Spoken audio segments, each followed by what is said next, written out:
வணக்கம். உங்கள் அனைவரையும் இந்த நிகழ்ச்சி மூலமாக சந்திப்பதில் மிகுந்த மகிழ்ச்சி அடைகின்றேன். இந்திய தேசிய சிறுபான்மையர் கட்சி என்னங்க புதுசாக இருக்குது அப்படின்னு சொல்லி நீங்கள் நினைக்கலாம்.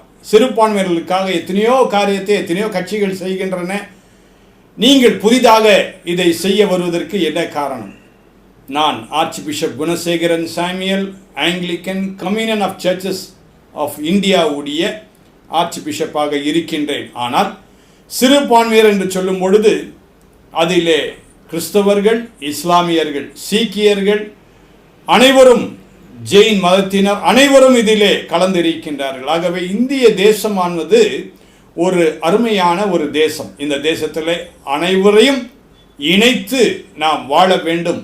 அதுதான் மிக மிக முக்கியமான காரியம். ஆகவே தான் சிறுபான்மையினர் எல்லா அரசியல்வாதிகளும் சொல்லக்கூடியது என்னவென்றால், சிறுபான்மையினர்களுக்காக தான் நாங்கள் இருக்கின்றோம் என்று சொல்லுகின்றார்களே தவிர, ஆனால் உண்மையாகவே சிறுபான்மையினர்களுக்கு கிடைக்க வேண்டிய தகுதி கிடைக்கின்றதா இல்லையா என்பதை நிச்சயமாக நாம் அறிந்திருக்கின்றோம், புரிந்திருக்கின்றோம். அநேகர் சொல்லுகின்றார்களே தவிர செய்வதில்லை.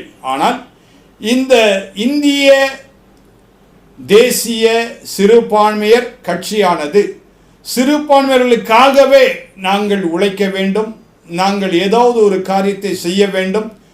பிரதமர் மோடி அவர்கள் மத்திய அரசை இப்பொழுது நடத்தி கொண்டிருக்கின்றார். இந்திய தேசம் முழுக்க அவர்களை சார்ந்துதான் இருக்க வேண்டிய ஒரு சூழ்நிலை. ஆனால் இந்த சிறுபான்மையர்களுக்காக பிரதமர் என்ன செய்திருக்கின்றார்? இதை எடுத்து சொல்வதற்கு யாரும் இல்லை. ஆனால் நாங்கள் பிரதமருடைய திட்டங்களை எப்படியாவது சிறுபான்மையர்களுக்கு கொண்டு போய் சேர்க்க வேண்டும். அநேக திட்டங்கள் இந்த தேசத்தில் இருக்கின்றது சிறுபான்மையர்களுக்காக.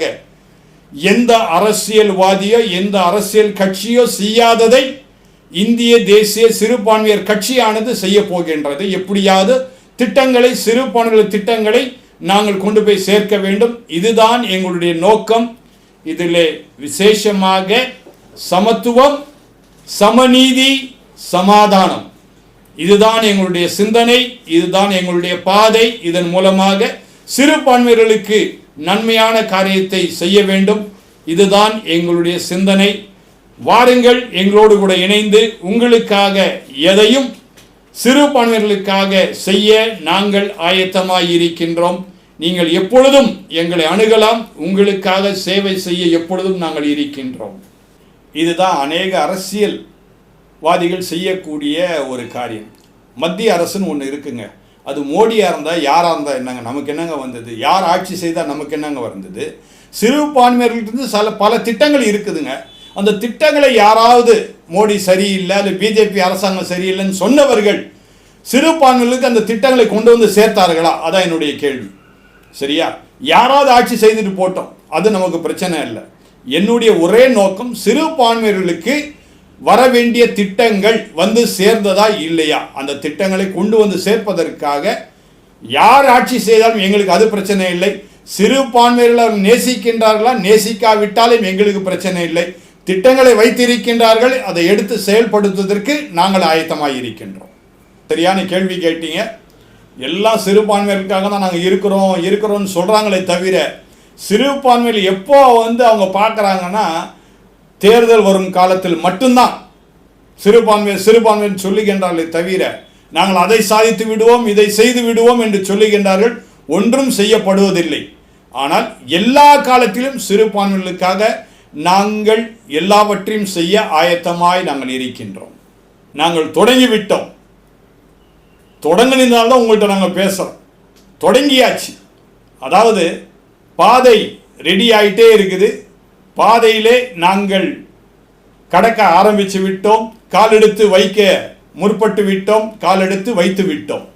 தொடர்ந்து நடந்து செல்வதற்கு எங்களோடு கூட நீங்கள் கை கோர்க்க வேண்டும். அவ்வளவுதானே தவிர, எங்களுடைய கட்சி உருவாகிவிட்டது, எங்களுடைய கட்சி நடந்து கொண்டு இருக்கின்றது. இதற்காக இப்பொழுது மாவட்ட செயலாளர்கள், மாநில மற்றும் செயலாளர்கள், தேசிய அளவிலே உள்ள மற்ற செயலாளர்களை இப்பொழுது நியமித்துக் கொண்டே இருக்கின்றோம். சீக்கிரத்திலே முழுமையாக இதை உங்களிடம் கட்டாயம் இன்னும் 3 நாட்கள் அல்லது 4 நாட்களில் இதை பகிர்ந்து கொள்வோம். முதலாவது என்னன்னா, கல்வி நிறுவனங்கள்.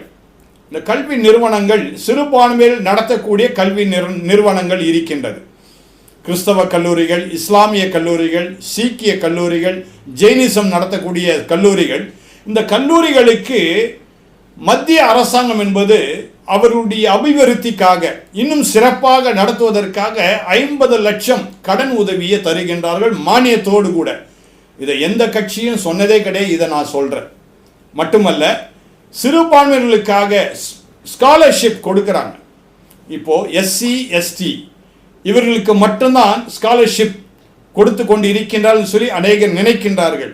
ஒருவேளை SC ST மாணவர்கள் மற்ற மதத்தில் போய் அவர்கள் சேர்ந்தாலும் அவர்களுக்கும் ஸ்காலர்ஷிப் இருக்கின்றது. ஆனால் இதில் என்ன ஒரு வித்தியாசம் என்றால், SC STக்கு 100 ரூபாய் கிடைத்தால் மற்ற மதத்தில் போய் சேர்ந்த SC STக்கு 25 ரூபாய் தான் தருகின்றார், கால் பாகம் தான் தருகின்றார், குவார்ட்டர் தான் தருகின்றார்கள். இதை நாங்கள் முழுமையாக 100% அவர்கள் எந்த மதத்தை சார்ந்த SC ST ஆக இருந்தாலும் அவர்கள் சிறுபான்மையானவர்கள். ஆகவே அவர்களுக்கு முழுமையான இந்த தகுதியை நீங்கள் கொடுக்க வேண்டும், ஸ்காலர்ஷிப் கொடுக்க வேண்டும் என்பதை கட்டாயம் வலியுறுத்துவோம். இதை எந்த கட்சியும் சொல்லவில்லை, நான் சொல்லியிருக்கின்றேன். காரணம், இந்திய தேசிய சிறுபான்மை கட்சி இதற்காக இதை வலியுறுத்தி மத்திய அரசாங்கத்திடம் இருந்து பெற்றுக்கொண்டு தருவது எங்களுடைய ஒரு கடமையாக நாங்கள் எண்ணி இதை செயல்பட இருக்கின்றோம். திமுக சொன்னாலே தவிர எதுவுமே செய்யவில்லை. அவங்களுடைய ஸ்லோகம் ஒன்று எப்பவும் சொல்லுவாங்க, நாங்கள் சொல்வதை செய்கின்றோம், செய்வதை சொல்கின்றோம். எதையுமே செய்யவில்லை. ஆனால் அருமையான தம்பி ஜோசப் விஜய் முதலமைச்சராக வந்திருக்கின்றார். நம்புகின்றோம் சிறுபான்மையினர்களுக்காக கட்டாயம் அவர் செய்வார். ஏனால் அவரே சிறுபான்மையினர். ஆகவே அவருடைய கட்சியை சார்ந்தவர்கள் அநேகர் மந்திரி சபையில் இருக்கின்றவர்களும் சிறுபான்மையினர். ஆகவே கட்டாயம் செய்வார் என்கின்ற நம்பிக்கையிலே நாங்கள் இருக்கின்றோம். கட்டாயம் செய்வாரே. ஆனால் இந்திய தேசிய சிறுபான்மை கட்சியானது அவர்களுக்கு முழுமையாக ஆதரவாக இருக்கும்.